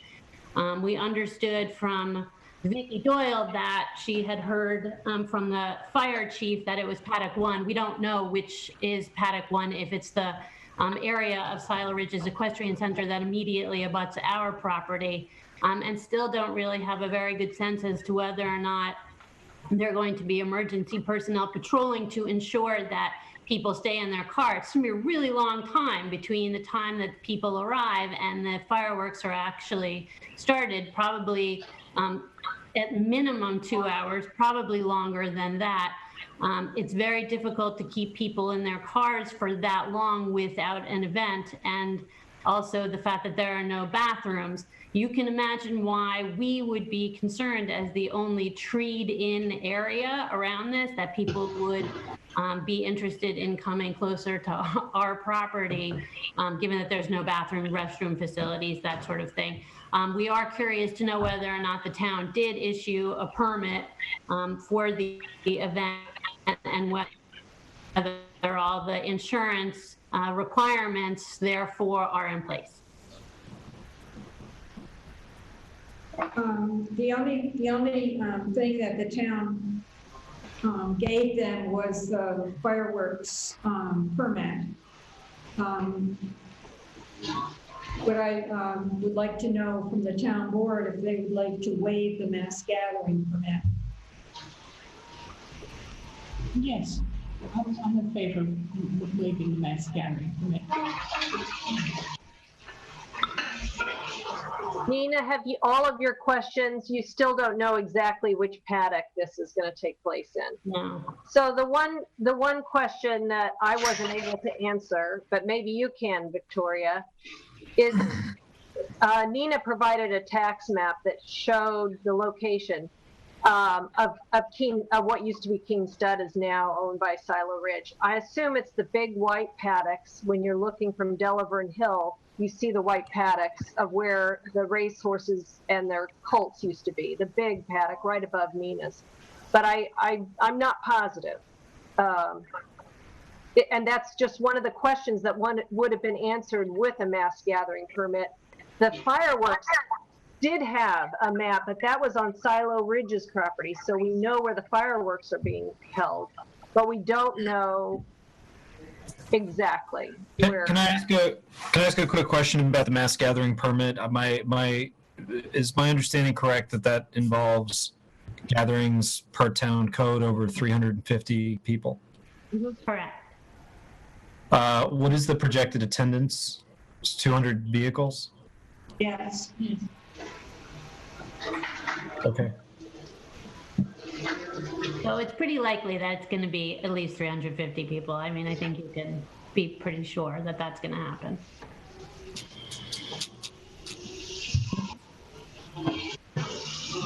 Make a motion. I make a motion that we waive the mass parking, yes. Mass gathering. Second. Ian has a comment. I'd say conditional upon them providing an exact location of where the cars are going to be parked and maybe the parking plan. If those are I'll make sure, I'll check with Silo Ridge and see exactly where it is, and I'll send it to everybody. Ian has a comment if somebody wants to let him speak. Yeah. I think, am I in now? Yes. All right, Damien, thank you. So under the public gatherings law, there is a provision that the town board can waive all the provisions and all the requirements under the law.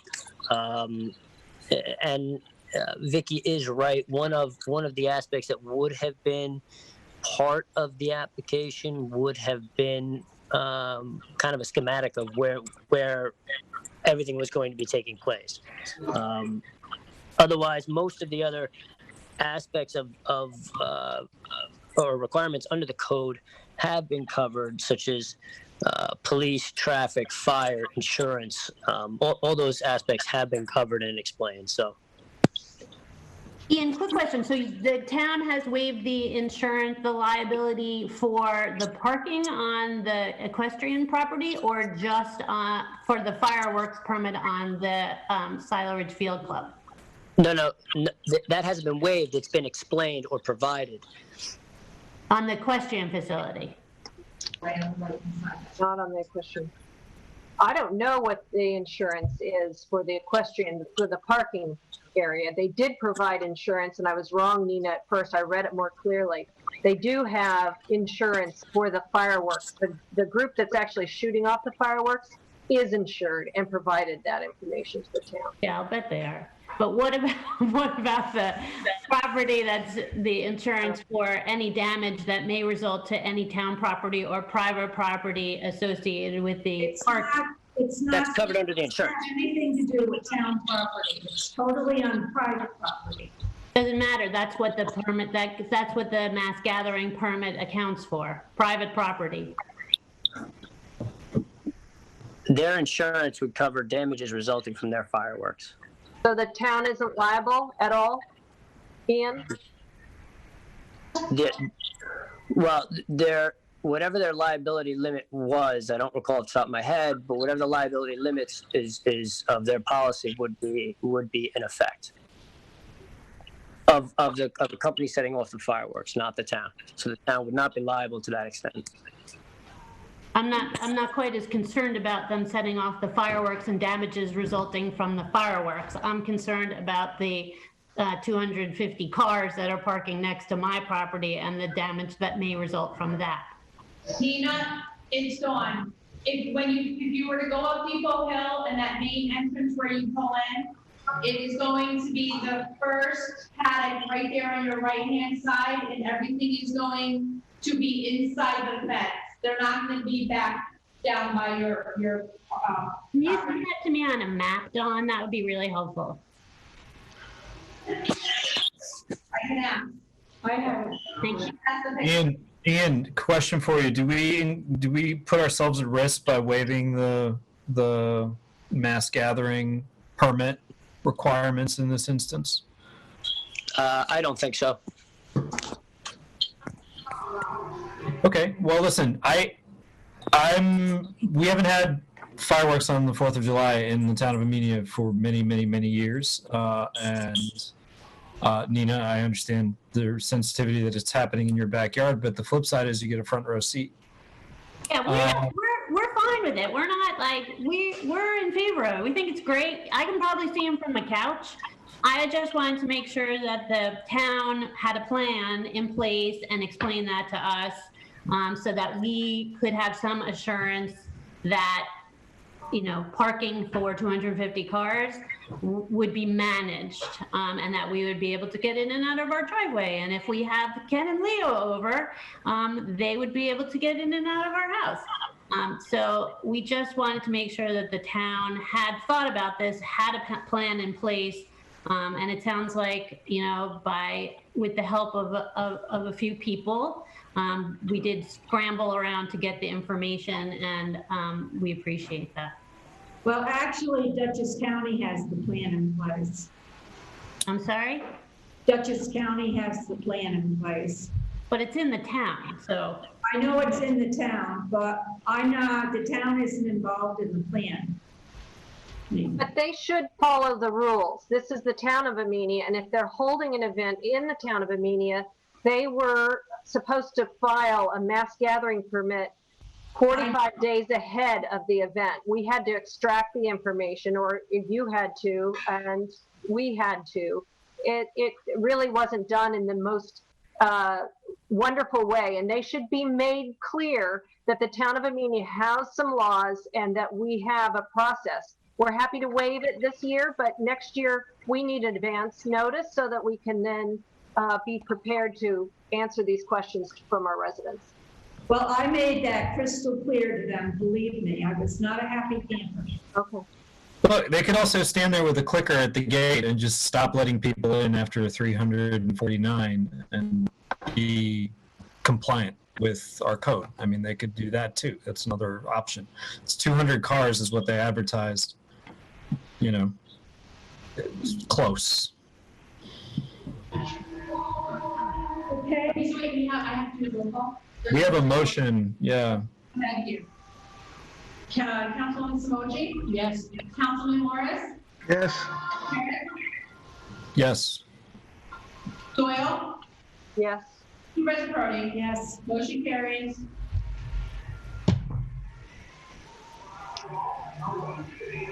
Okay, is there any other public comment? Okay, supervisors report. Wausau Trail of the Train update. The Trail of the Train pedestrian crossing lights have been installed by the contractor. DOT is scheduling preemption timing work at the Station Drive Route 22 light. The town is ordering signs recommended by insurance carrier NYMA, and will be getting quotes for some split rail fencing. Please complete census information. There is information on the website and on channel 22 on how to be counted. The town of Amenia has a census response so far of 44.8%. The information collected by the census helps inform the federal government on many key decisions, including the allocation of funding for schools, hospitals, community organizations, and much more, as well as legislative redistricting and congressional representation. For each person not counted by the census, New York State loses more than $3,000 in federal aid. And rural communities in particular stand to be most heavily impacted by an undercount. Town of Amenia COVID-19. The town hall departments are available by in-person appointment only, in addition to phone, mail, email, and secure locks box on the building to the left of the front door. Social distancing, face coverings, hand washing, and hand sanitizer protocols are followed. Phase 3 began on June 23rd for food services and personal care, in addition to allowing social gatherings of 25 people. Phase 4 is scheduled to begin on July 7th. However, starting on July 6th, instructional baseball is allowed and playgrounds can be opened. The concession stand and bathroom ceilings, walls, floors at Beacon Park have been washed and painted. Wipes and sanitizer will be provided. Please continue to wear face coverings and be mindful of social distancing. Also remember to not touch your face, wash your hands often, and use hand sanitizer. Be well and stay safe. Town clerk report. Good evening. Circulated prior to the meeting was the minutes of June 18th. Jim, thank you for the phone word there. With that being presented, I'm presenting the June 18th minutes for approval. I make the motion that we accept the June 18th minutes as written with that correction spell. Second. Councilman Smoji? Yes. Councilman Morris? Yes. Councilman Terrace? Yes. Councilman Doyle? Yeah. Supervisor Brody? Yes. I also report to the town board this evening that the monthly collection in the town clerk's office, we got $550.70, local share being remitted $536.70. I would like to present to the board, James Wright is interested in serving on the wastewater committee and therefore would like to resign from the housing board. And this is dated June 29th. I'll make a motion that we accept his resignation from the housing board and appoint him to the wastewater committee. That's Jim Wright. Yes. Second.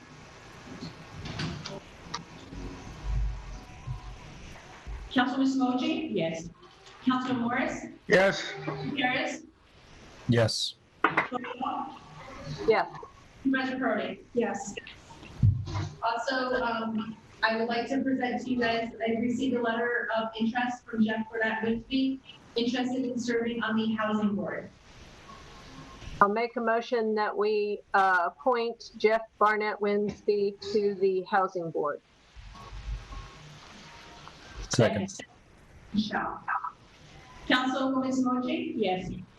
Councilman Morris? Yes. Councilman Harris? Yes. Doyle? Yes. Supervisor Curry? Yes. I may also present to the board tonight the building report that was circulated earlier this week from Katrina. They report June's monthly report totaling building permits, certificate of occupancy searches, along with renewals and a fireworks permit, along with a sign permit and one vacant property registration. The month's total is $6,379.50. And that is your building report. And that's the only committee report. So I move, I'd like to present, I'm seeking authorization to approve the building report. Michelle. I guess. I make that motion. Second? Councilman Smoji? Yes. Councilman Morris? Yes. Harris? Yes. Doyle? Yes. And Supervisor Curry? Yes. Just as a conversational piece, for the board as a whole, and I know Councilwoman Doyle is going to bring it up as part of her report. One of the items that we've come across is just a little housekeeping needs to be brought up to date.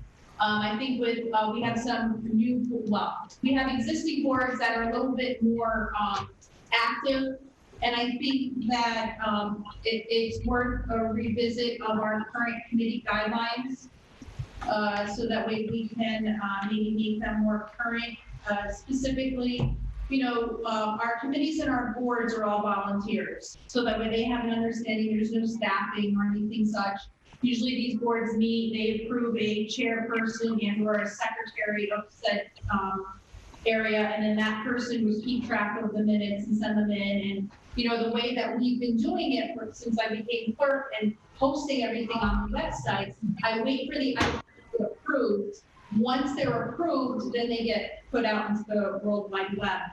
And I think that there's just some administrative areas that we kind of laxed in, and I would like to work with Vicki Doyle on that to get this caught up, and maybe we can present something at our next meeting, if that's all right with you guys. Vicki, I didn't mean to steal that from your report. No, not at all. I think that all board members need to know that, you know, we've had some great questions in the last little bit from some boards, and I think that the terms, you know, if you're a committee, you know, you guys are appointed, it's not that they're expiring, they get to stay on as long as they want to be here. You know, I think we just need to do some adjusting and tweak that. If you wouldn't mind, continue to work with me on that. We kind of started the project. I just wanted to get authority from the town board that that the town board authorizes me and Dawn Marie to provide a draft of the revised guidelines that will outline the responsibilities of anybody on a committee, a council, a commission, a board, so that it's clear up front and we just basically bring it up to date. Yeah, I mean, I don't think we need a vote for that, but absolutely, I'm supportive of that. Okay. Yeah, I don't think we need to vote, maybe we can come up with something, but that way everybody that is watching in TV land, you know, all of our committees, boards, commissions, whatever you want to make, we follow the meeting law, so you need to advertise these meetings, and that's what we do at reorg. When the town board accepts your schedule, we post that. I send a legal notice to the paper, and anytime it's changed from there is when we have to make those types of notices. And some of our committees have had the opportunity to meet, and now with Zoom, if we're meeting via Zoom, everyone's still entitled to participate. And I want to make sure that our residents are giving that opportunity to attend, whether it's a housing or a CAC or a recreation meeting. You know, I want to make sure our residents are aware that you guys are still working really hard behind the scenes, but they have the right to participate. So we really do need to really be better about noticing our meetings, send them to me, I can put them on the website, and we really need to get that out there. And minutes have to include the name of what committee it is, the date, who's in attendance, and then a summary of the meeting, any actions that are taken, and then signed by the person presenting them. So, and this is for all of our committees. So I look forward to working with Vicki on that. And the only last thing is, of course, I got to give you one little thing. It is 4th of July weekend, right? So everybody have a happy and safe holiday weekend. Yes, it's raining. Yes, there's fireworks. Please be, careful and be responsible this weekend. Well, okay, Duval. I don't want to be it's like, get a fishing license, you need your hunting license. But let's decorate our houses, flags, and be cheerful. Gotta be safe too. Be safe. Yes, town board comments. Yeah, about the Amenia Senior Picnic. It's our 30th year for the Amenia Senior Picnic. And this year it's going to be on Saturday, July 5th at the Wasatch Firehouse. We'll be setting up at 11. No, I mean, me, you. Okay. It'll be curbside. Curbside service. Well, I said we'll be setting up, and then Victoria and I will be there schlepping. And so it'll be curbside service. In other words, you'll come into the fire company, we'll parking lot, and we'll greet you at your car. So you just come in, stop at the door there, and say, hello, I'm Mary Jones, and I'm picking up for what you're picking up for, and then we'll give you the meals. The meals will already be pre-packaged, cooked by Cousins Deli. Tony Robustelli is going to be doing that for us. It's going to be baked chicken, baked potato, corn on the cob, and baked beans. And there's going to be a small dessert, some sort of cake or something like that. We'll be going with it. And we'll be sending the flyers out this week coming. Everybody will be getting it, and Mike will be getting it on the web so we can put it on the TV. And there'll also be delivery for people who can't get out. Right. To they just need to let us know when they call Michelle. Yeah. And someone will deliver their dinner to them to their home. We'll start. You can start picking up your meals at 12 o'clock, and you have to call me, as you have in the past, and just say, Michelle, I want to have dinner for myself and whoever it is, and then hopefully we'll see how it ends, how many people are coming and how it's done. And I'll need the final count will be the Friday before. So Friday before the 24th is what? That's 7 days earlier. What is that? Whatever it is. It's the Friday before that. I can't go backwards. I can only go forwards. You have to call me because I have to get the count to Tony so he can do it because it's that would be the 17th. The 17th, Friday the 17th. It's fine. You can leave the message on my machine anytime you like. Because I have to get the final count to Tony because this is a big project, everyone. He's cooking it, making it, and then having to fill the containers and package them up and delivering up to the Wasatch Fire Company. And it's a little different, but we're going to pull it off this year because, we got to have some fun in this life. So if you're going to pick up for 3 or 4 people, just let me know you're picking up for 3 or 4 people when you call in. I don't care how many people you pick up for. Just give me their names, so I'm fine with it. And then if someone can't get out, we'll deliver to some people. Or if you say, oh, Michelle, in my neighborhood here, I can take mine and my cousin Sally's, but my friend across the street, I'll deliver to them. That's great. We're happy with that. So otherwise, Victoria and I will be schlepping things and whoever else wants to come and schlep with us. And schlepping means work. It doesn't mean it means bringing dinners out to the curb. That's right. Yeah, bring those dinners out and stuff like that. That's on a lighter note from tonight because it's been like really intense. And once again, I wish for everyone a very happy and healthy 4th of July. Get out there, celebrate.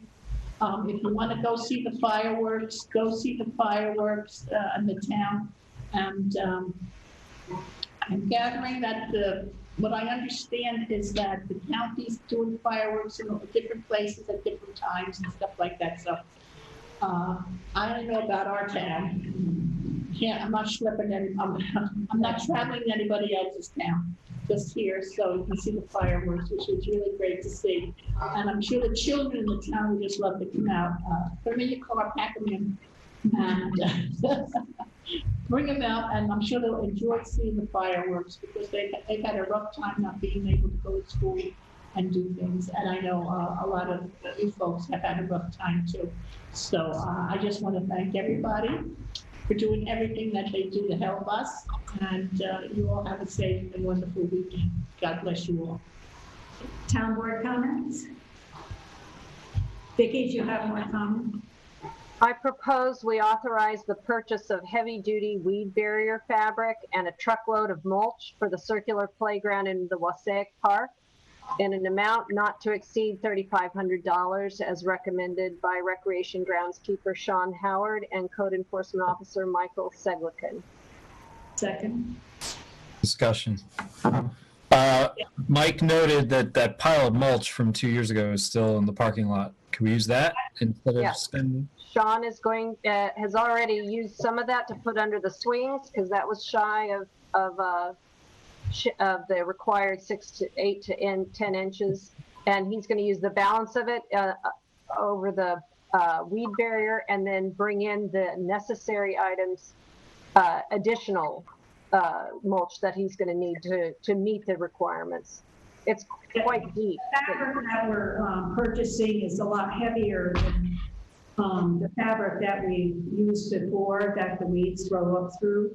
It's more like the fabric that the highway department uses, which will be better. He thinks it'll be about $2,000 for the mulch because he just did it at Wilcox Park for Dover.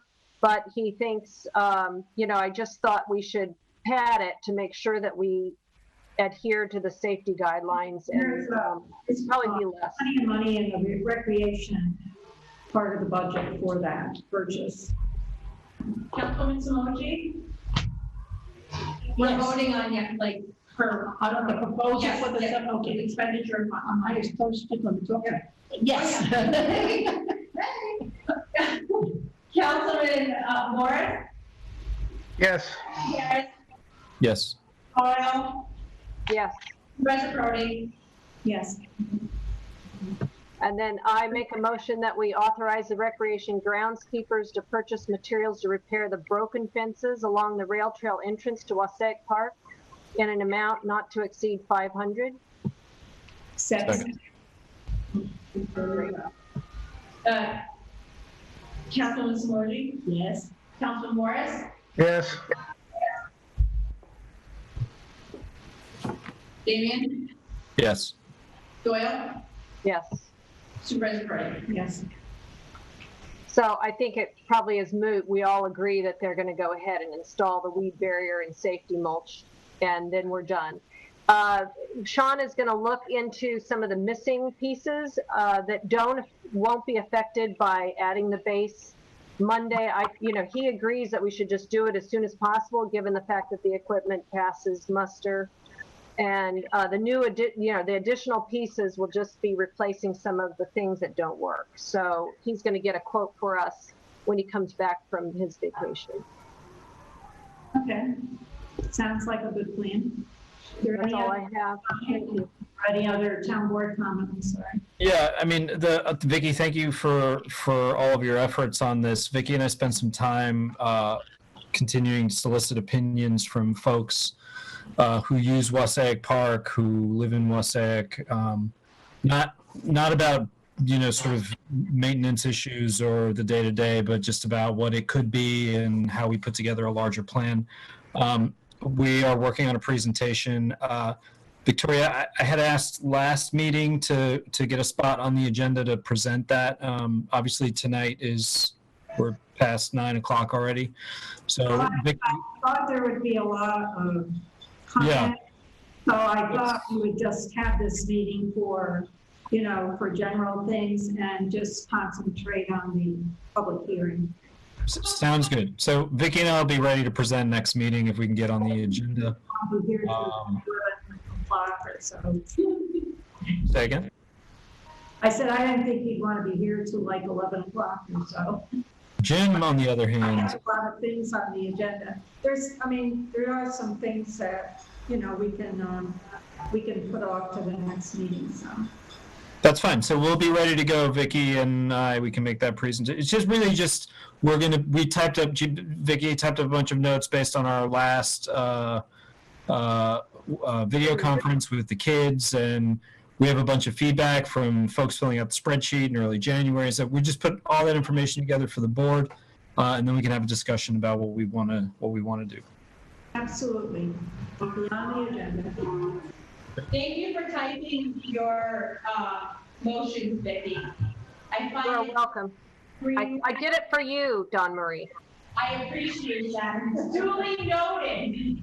Duly, in case anybody has any questions, take a lesson from Vicki. Great job. Is there any other town board comment? Oh, sorry. I wanted to second what you said in the supervisor's report about people going and filling out the census. It is so incredibly important for funding for our schools, for grants that we apply for road maintenance and for waterworks. It's just there's so much tied to our ability to accurately represent the number of people that live here in this town. Is critically important. I did mine online like the day after I got my notice in the mail. Please listen to the supervisor and go fill out your census, please. It would help us all out. Yeah, I did have one quick thing. I know that we had talked about bears. It's now time for the mothers to mate with their counterparts, and they're kicking out their juveniles. And the juveniles don't really understand some of the rules of the road, so they're sometimes getting into trouble. And I will just want to make everybody aware of the bear etiquette. You don't run away from a bear. This happened at Cary Institute with a mother and 2 cubs, and they ran after the visitors. So you don't run, stand, stay calm, and they sometimes will pretend charge. Just stand your ground, and you actually should be carrying bear spray. It's getting to the point where bears are really a challenge for us, and I think everybody needs to be aware that their bird feeders shouldn't be in a place where it's going to attract bears to your backyard and to your neighbors' backyards, and it shouldn't be. You should clean your grill so that that's not attracting bears to your backyard.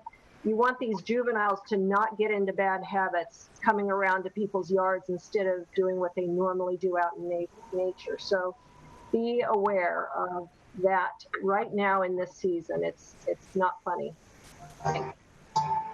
Is there any more town board comment? And I think if not, I think it's time for the Jim Morris motion. I move that we adjourn.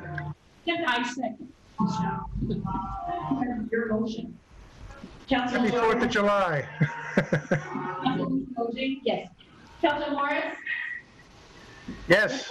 Harris? Yes. Coyle? Yes. Brody? Yes. Yay! Have a good one, everybody. See you next time, live here in the town hall. Send us the red line copy. Bye.